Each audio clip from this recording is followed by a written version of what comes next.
Hello friends, स्वागत है आप सबका एसएमजी फिजिक्स एंड मैथमेटिक्स में।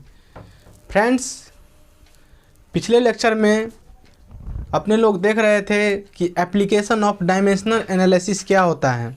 उसमें कुछ पॉइंट्स अपने लोग कवर किए थे और उस पर कुछ क्वेश्चंस भी देखे हुए थे। और आपको पिछले लेक्चर में हम बता दिए थे कि एक एप्लीकेशन आज छोड़ रहे हैं क्योंकि उस पर बहुत सारे न्यूमेरिकल्स हैं जिस पे बेस्ड बहुत सारे न्यूमेरिकल जेईई मेंस में भी पूछे गए हैं। तो इसलिए उस पोर्शन को, उस एप्लीकेशन को प्रीवियस वीडियो में हम छोड़ दिए थे और बोले थे कि नेक्स्ट वीडियो में इसको कवर करवा देंगे। तो फ्रेंड्स, चलिए आज के वीडियो में देखते हैं कि एप्लीकेशन ऑफ डायमेंशनल एनालिसिस का नेक्स्ट एप्लीकेशन क्या है। ठीक फ्रेंड्स, जो अभी तक कम से कम डायमेंशंस नहीं देखे हैं, डायमेंशन का वीडियो एक बार ज़रूर देख ले। डिस्क्रिप्शन में लिंक होगा प्लेलिस्ट का, उसमें जाके आप देख लीजिएगा। तो आपको आगे का लेक्चर अच्छे से समझ में आएगा। आई थिंक आज का भी अच्छे से समझ में आएगा अगर आप डायमेंशन देख के आते हैं तो चलिए आज स्टार्ट करते हैं एप्लीकेशन ऑफ डायमेंशनल एनालिसिस। उसका 3 एप्लीकेशन हम प्रीवियस वीडियो में बता चुके थे। आज नेक्स्ट एप्लीकेशन चौथा लिखिएगा। एप्लीकेशन ऑफ डायमेंशनल एनालिसिस है एप्लीकेशंस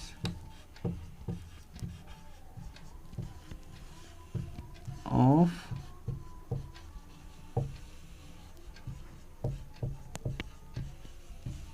डायमेंशनल एनालिसिस।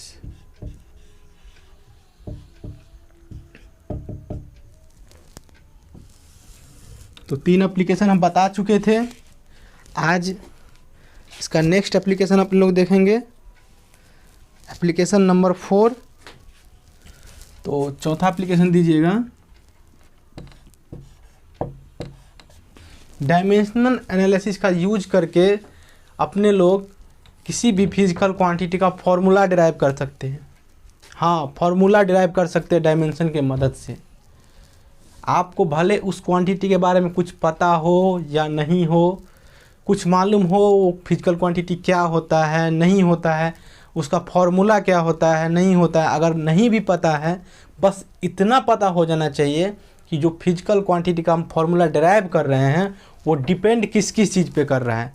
अगर इतना हमको पता चल जाए ये फिजिकल क्वांटिटी किस किस चीज़ पे डिपेंड कर रहा है, बस इतना इन्फॉर्मेशन से हम उस फिजिकल क्वांटिटी का फॉर्मूला डिराइव कर लेंगे।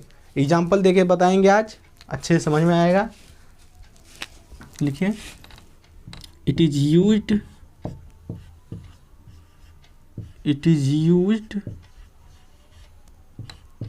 टू derive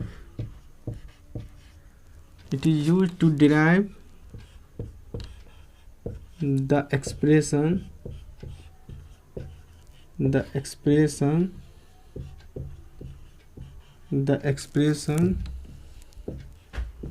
for एक्सप्रेशन और फॉर्मूला लिख दीजिए।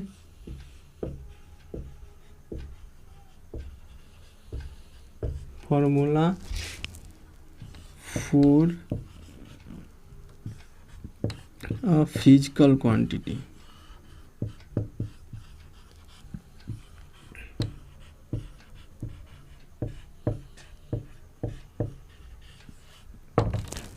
यानी डायमेंशनल एनालिसिस का यूज करके हम किसी भी फिजिकल क्वांटिटी के लिए फॉर्मूला हम डिराइव कर सकते हैं। आइए एक क्वेश्चन की मदद से देखते हैं।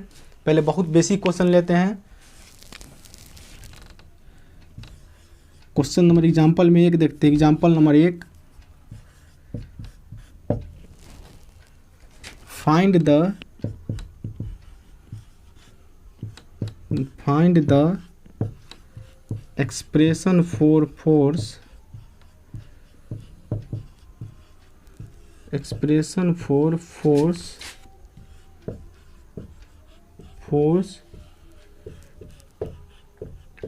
acting on a body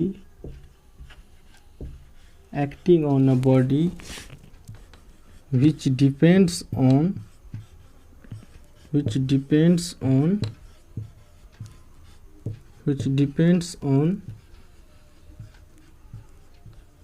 mass m and acceleration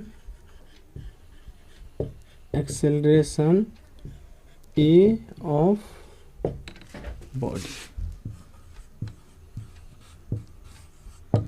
बोल रहा है कि find the expression for force acting on a body which depends on mass and acceleration A of a body.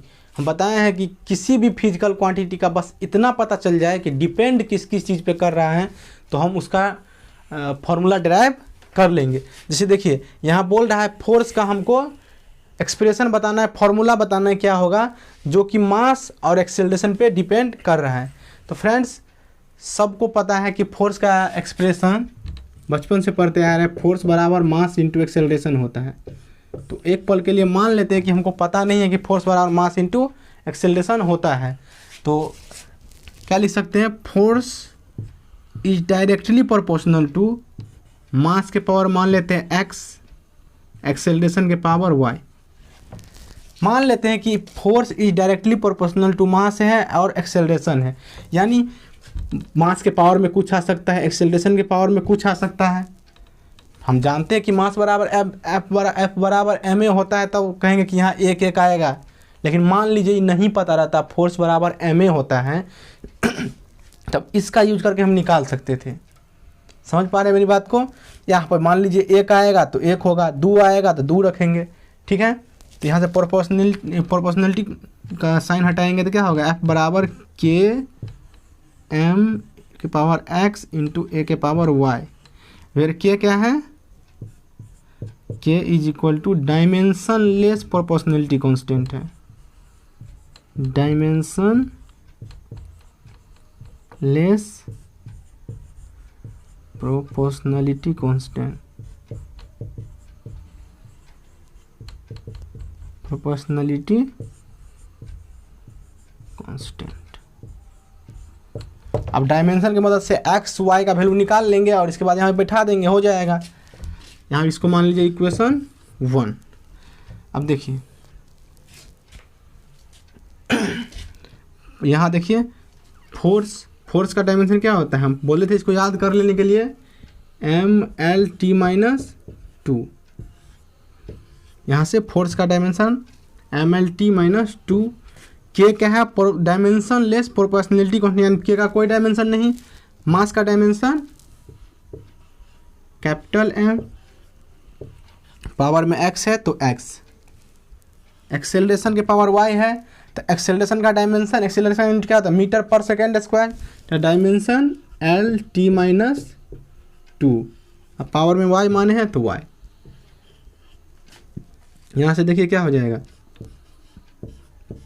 M L T minus two is equal to M to the power x L to the power y T to the power minus two Y.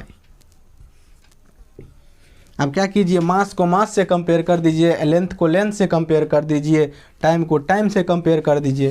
तो देखिए मास की power क्या है, एक है, यहाँ मास की power x है, तो एक्स बराबर कितना हो जाएगा, एक। यहाँ देखिए लेंथ के पावर वाई, एल के पावर वाई है, यहाँ एल के पावर एक है, दोनों का कंपेयर कीजिए तो वाई बराबर कितना हो जाएगा, 1। अब देखिए टी के पावर माइनस टू है, टी के पावर माइनस टू वाई है, यानी माइनस टू वाई बराबर कितना हो जाएगा, माइनस टू। यहाँ से भी देखिए तो वाई बराबर 1 आ रहा है, देख पा रहे हैं। यानी हमको क्या आया है, x का वैल्यू 1 आया, y का वैल्यू 1 आया है। तो आप क्या कीजिए, इस वैल्यू को इक्वेशन 1 में पुट कर दीजिए। तो पुट x बराबर 1 कॉमा y बराबर 1 इन इक्वेशन 1, इसमें पुट कर दीजिए। तो फोर्स बराबर क्या हो जाएगा, के एम, और x की जगह पे कितना है, एक, तो एक ऊपर में, तो एक नहीं भी दे तो चलेगा। एक बात है ए तो ए के पावर वाई है, तो वाई का जगह पे कितना है 1, तो 1 नहीं भी दे चलेगा। यानी ये आ गया मेरा फोर्स का एक्सप्रेशन डायमेंशन के मदद से। अब ये डायमेंशन एनालिसिस जो होता है हमको कांस्टेंट का वैल्यू नहीं देता है, बस ये इसका बहुत बड़ा लिमिटेशन है। अगर इसका वैल्यू दे देता तो और अच्छा रहता है। अगर आपको एग्जाम में आ जाए कि मतलब फोर्स मतलब किसी चीज़ का डायमेंशन के हेल्प से फॉर्मूला डिराइव करो, तो कांस्टेंट पे यही ऐसे ही आंसर छोड़ देना है, कांस्टेंट का वैल्यू नहीं लिखना है। यहाँ पे हम एक्सपेरिमेंटली जानते हैं, एक्सपेरिमेंटली हमको पता है k बराबर 1 होता है, तो k का वैल्यू 1 हो जाए तो फोर्स बराबर कितना हो जाएगा F बराबर m। बचपन से फ्रेंड्स यही ना पढ़ते आ रहे थे, फोर्स बराबर मास इंटू एक्सेलरेशन। देखिए डायमेंशन की मदद से हम कितने आसानी से इसको डिराइव कर लिए। कोई भी फिजिकल क्वांटिटी है उसके बारे में आपको नहीं भी पता है, यहाँ तो फोर्स के बारे में आप लोगों को बचपन से पता कि F बराबर मास, फोर्स बराबर मास इंटू एक्सेलरेशन होता है। अगर नहीं भी पता रहे, बस इतना पता है डिपेंड किस चीज़ पे कर रहा है, तो हम उसका डायमेंशन के मदद से उसका फॉर्मूला हम डिराइव कर सकते हैं। चलिए इसका स्क्रीनशॉट ले लीजिए, क्वेश्चन और देखते हैं। क्वेश्चन लिखिए, क्वेश्चन नंबर 2 यानी एग्जाम्पल 2 होगा pressure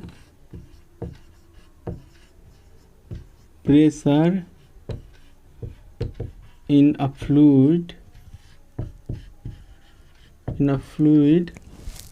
depends on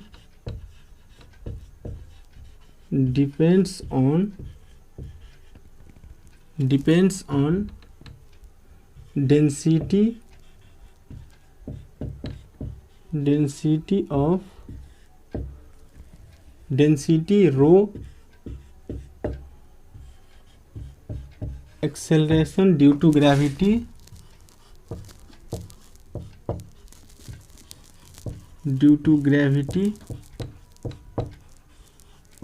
g and height h। यानी हमको प्रेशर के लिए एक्सप्रेशन फार्मूला डिराइव करना है जो डिपेंड कर रहा है डेंसिटी रो पे, acceleration due to gravity G पे और हाइट एच पे। ये फ्लूइड मैकेनिक्स पढ़ाएंगे तो वहाँ पे बताएंगे ये चीज़, ये फार्मूला क्या होता है। बट यहाँ से हम ड्राइव करने की कोशिश करें, हमको पता नहीं है कि फ्लूइड पे जो प्रेशर लगेगा कितना होगा, बस इतना पता है डेंसिटी पे डिपेंड करेगा, जी पे डिपेंड करेगा और एच पे डिपेंड करेगा। तो चलिए देखते हैं, सेम अप्रोच लगाते हैं। तो प्रेशर निकालना है, तो प्रेशर को मान लीजिए फिलहाल P डिपेंड किस चीज़ पर कर रहा है, डायरेक्टली प्रोपोर्शनल मान लीजिए रो के पावर x है, डेंसिटी के पावर x, g के पावर y है और h के पावर z है। कुछ भी मान लेते हैं, x y z पावर में है, x का वैल्यू कुछ आएगा, y का वैल्यू कुछ आएगा, z का वैल्यू कुछ आएगा, रख देंगे यहाँ पे। तो p बराबर कितना हो जाएगा k रो के पावर x, g के पावर y और h के पावर z। इक्वेशन 1 इसको मान लीजिए। चलिए यहाँ देखिए प्रेशर का डायमेंशन क्या होता है, प्रेशर बराबर क्या होता है फोर्स बट्टे एरिया। तो फोर्स का डायमेंशन MLT माइनस 2, अब बट्टे में एरिया का डायमेंशन L स्क्वायर, तो कितना हो जाएगा ML माइनस 1 T माइनस 2।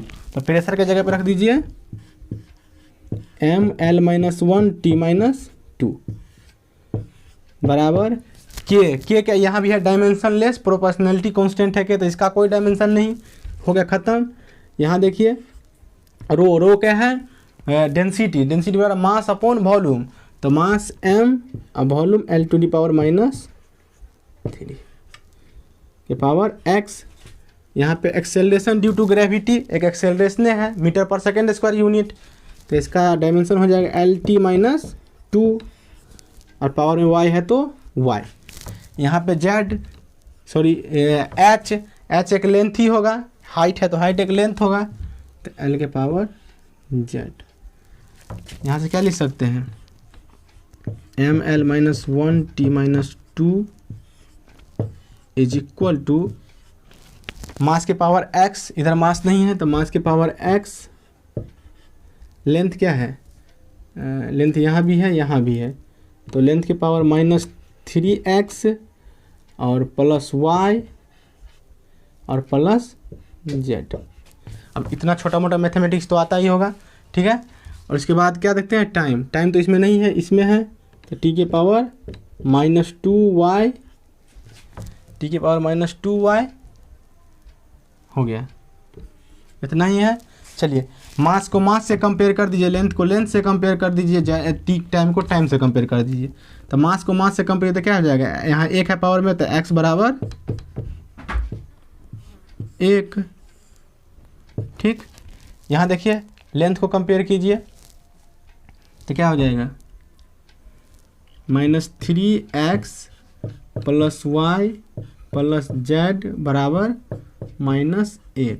यहाँ से x का वैल्यू आया है 1, तो -3 × 1 + y + z बराबर -1। तो y + z कितना हो जाएगा,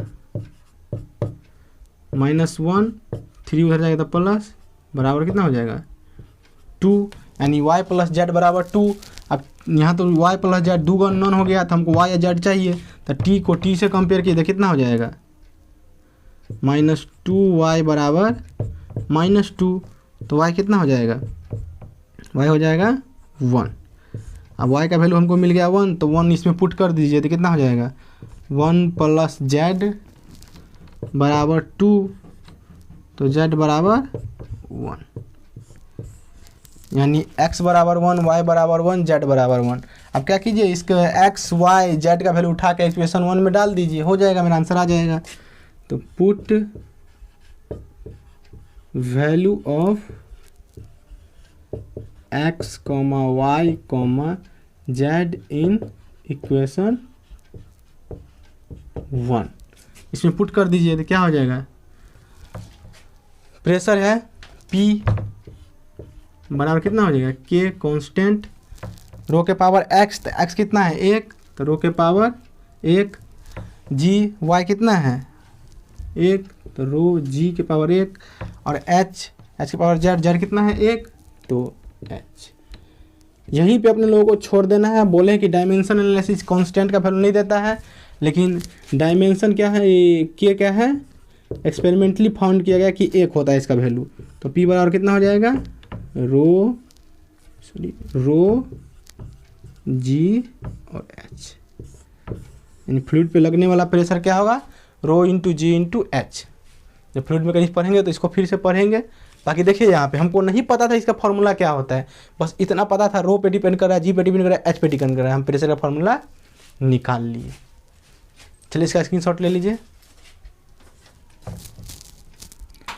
क्वेश्चन नंबर 3 देखिए, find the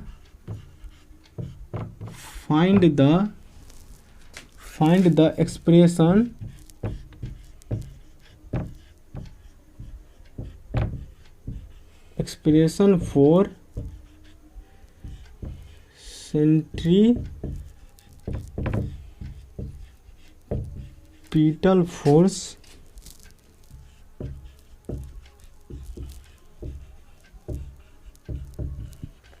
which depends on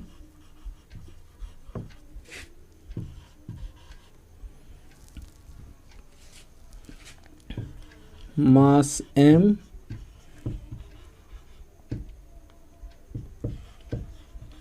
velocity या स्पीड जो बोलिए, वेलोसिटी v एंड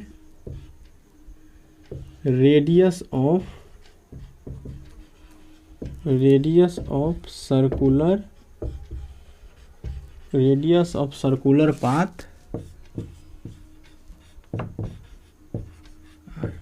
पॉज करके सॉल्व कीजिए क्वेश्चन को। बोल रहा है कि find the expression for centripetal force, यानी सेंट्रीपिटल फोर्स क्या होता है, इसका फॉर्मूला क्या होता है हमको नहीं पता है, बस हमका एक्सप्रेशन इसका हमको निकालना है। तो सेंट्रीपिटल फोर्स यानी फोर्स होगा कोई, इसका जो डायमेंशन होगा फोर्स का वही यहाँ पे लिखेंगे। और इतना बता दिया गया है कि मास पे डिपेंड कर रहा है, वेलोसिटी पे डिपेंड कर रहा है, और सर्कुलर पाथ का जो रेडियस है उस पर डिपेंड कर रहा है। बस इतना पता है हमको, डिपेंड किस किस चीज़ पे कर रहा है, फॉर्मूला निकाल लेंगे। चलिए सॉल्यूशन हम करते हैं। क्या लिख सकते हैं, सेंट्रीपिटल फोर्स को मान लीजिए F मानते हैं, तो डायरेक्टली प्रोपोर्शनल टू मास पे डिपेंड कर रहा है, तो मास के पावर मान लेते हैं x। वेलोसिटी पे डिपेंड कर रहा है तो वेलोसिटी के पावर मान लेते हैं वाई, रेडियस पे डिपेंड कर रहा है तो रेडियस के पावर मान लेते हैं जेड। एफ बराबर क्या हो जाएगा, ये चाहे प्रोपोर्शनलिटी का साइन हटाएंगे तो के एम के पावर एक्स, भी के पावर वाई और आर के पावर जेड। इसको इक्वेशन 1 मान लेते हैं। अब देखिए फोर्स का dimension M L T minus 2, के डायमेंशनलेस प्रोपोर्शनलिटी कांस्टेंट है, के डायमेंशनलेस, मास का डायमेंशन कैपिटल एम, पावर में एक्स तो एक्स, भी मीटर पर सेकेंड तो एल टी माइनस 1 के पावर वाई, और रेडियस ऑफ सर्कुलर पाथ एक लेंथ होगा तो उसको मानेंगे एल, तो हो जाएगा पावर में जेड। क्या हो जाएगा, एम एल टी माइनस 2 बराबर एम के पावर एक्स, एल के पावर वाई प्लस एल के पावर जेड हो जाएगा। एल के पावर वाई इंटू एल के पावर जेड बराबर एल के पावर वाई प्लस जेड हो जाएगा, और यहाँ बचेगा टी के पावर माइनस वाई। अब क्या कीजिए, सेम प्रोसेस, मास को मास से कंपेयर कीजिए, लेंथ को लेंथ से कंपेयर कीजिए और टाइम को टाइम से कंपेयर कर दीजिए। तो क्या हो जाएगा, मास के पावर एक्स, यहाँ मास के पावर 1, तो एक्स बराबर कितना हो जाएगा 1।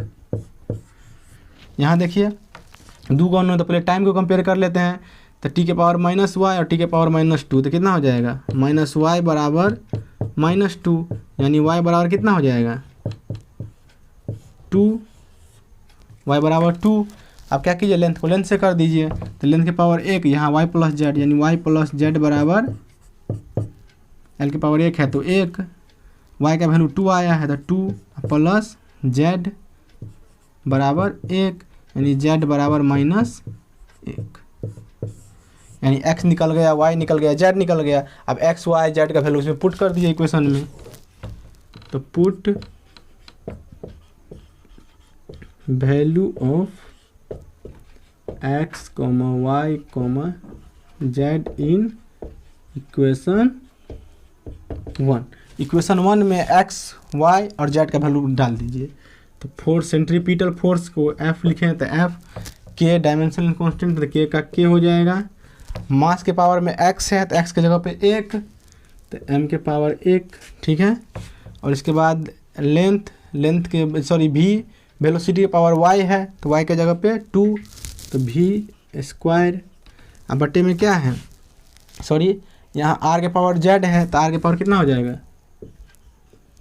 -1, क्योंकि जेड आया है -1। अब देखिए यहाँ पे क्या हो जाएगा, फोर्स बराबर के M v square, power minus में है तो नीचे आएगा तो प्लस हो जाएगा आर, ठीक है।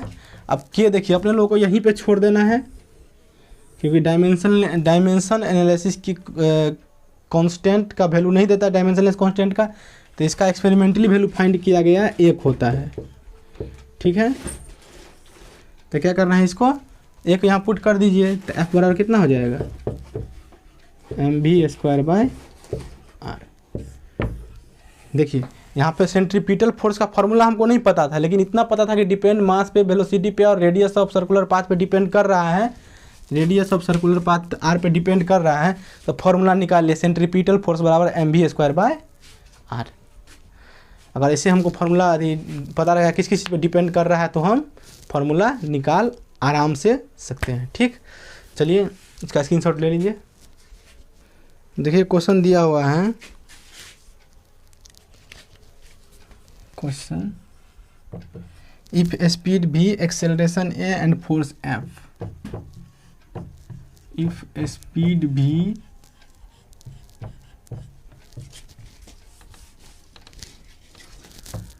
Acceleration a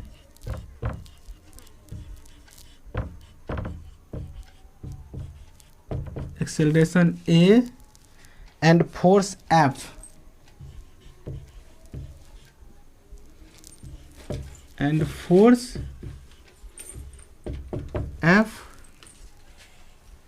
and force F are considered as fundamental units, are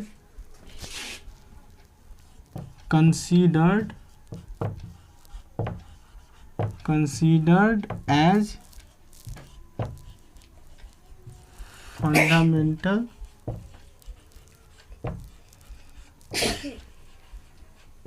unit, considered as fundamental units, the dimension of Young's modulus will be, comma, the dimensions of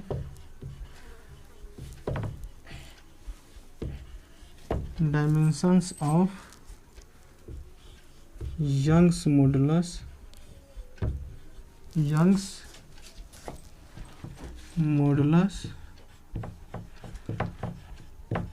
will be,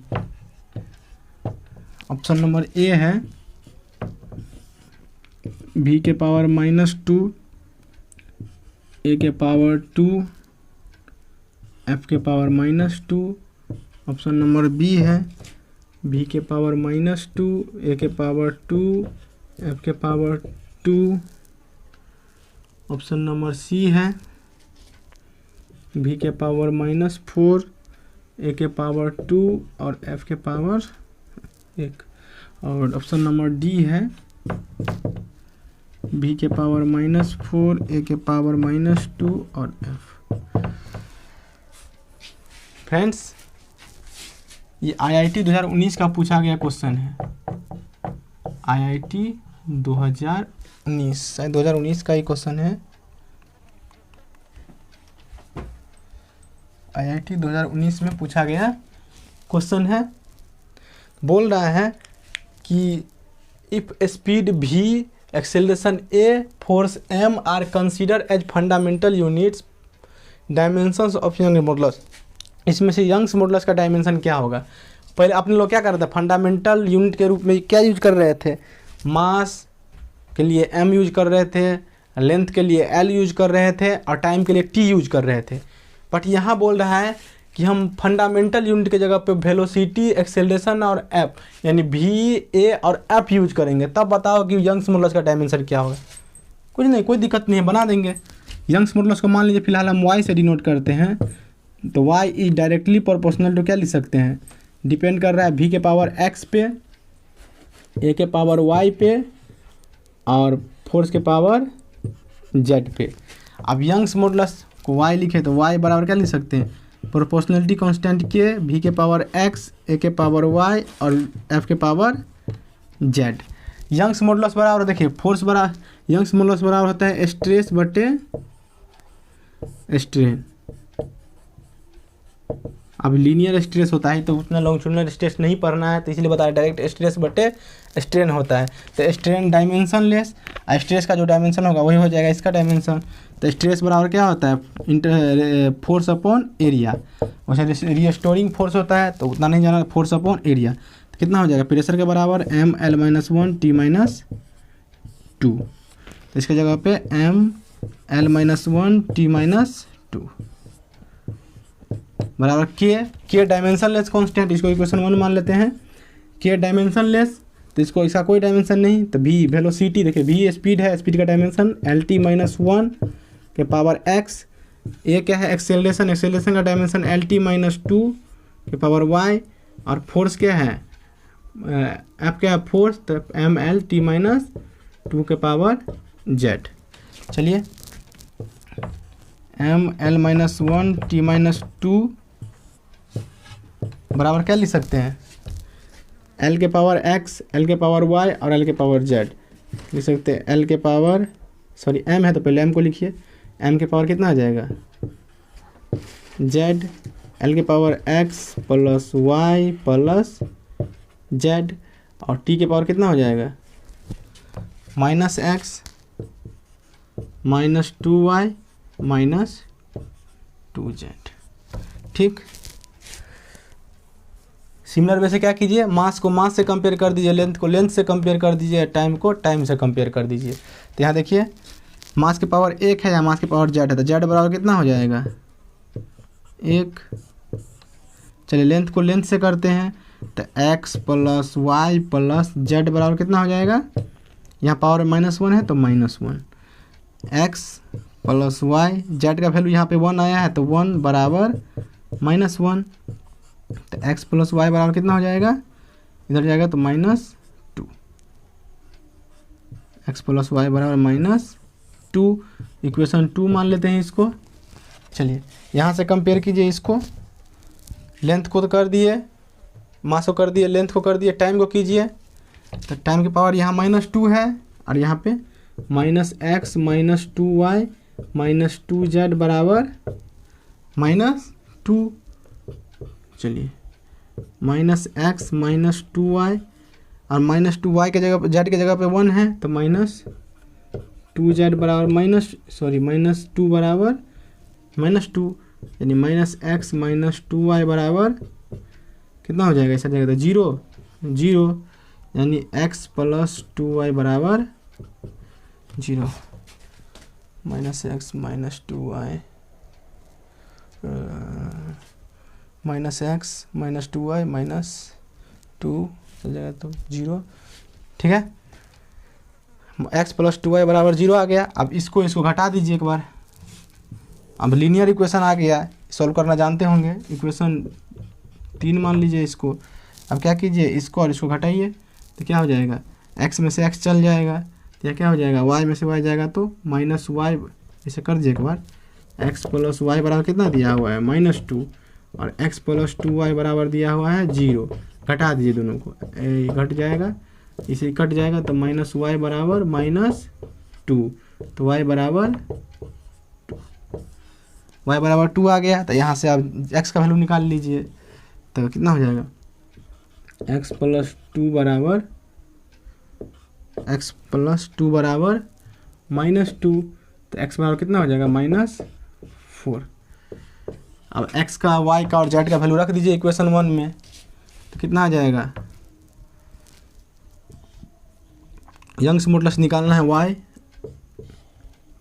तो y बराबर k, v के power x है तो v के जगह पे x के जगह पे कितना आया है, v के पावर -4 आ जाएगा। इसके बाद a के पावर y है तो y के जगह पे 2, तो a के पावर 2 और इसके पावर f के पावर z है तो z के पावर 1। प्रोपोर्शनलिटी कांस्टेंट इसका वैल्यू 1 होता है एक्सपेरिमेंटली, तो v के पावर -4, ऑप्शन में भी वैसे नहीं दिया गया है, के नहीं है कहीं ऑप्शन, तो यह वाला मिला देंगे, तो a के पावर 2 इंटू एफ। देखिए कोई ऑप्शन मैच कर रहा है कि v के पावर -4 a² f, v के पावर -4 a के power 2 into F. Option number C correct answer, IIT 2019 का क्वेश्चन था। चलिए स्क्रीनशॉट ले लीजिए इसका। क्वेश्चन है, what will be the dimension of mass, what will be the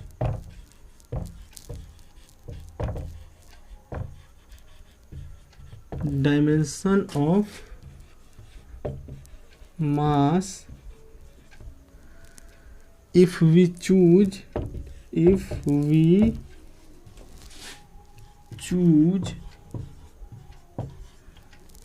length L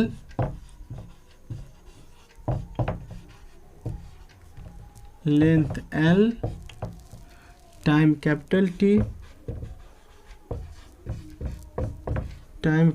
T and force F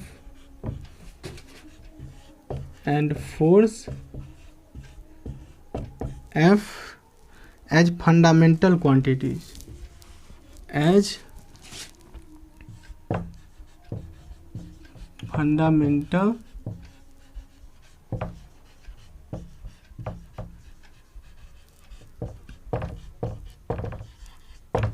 question बोल रहा है कि मास का डायमेंशन क्या होगा अगर लेंथ, टाइम और फोर्स फंडामेंटल क्वांटिटी की तरह यूज किया जाए।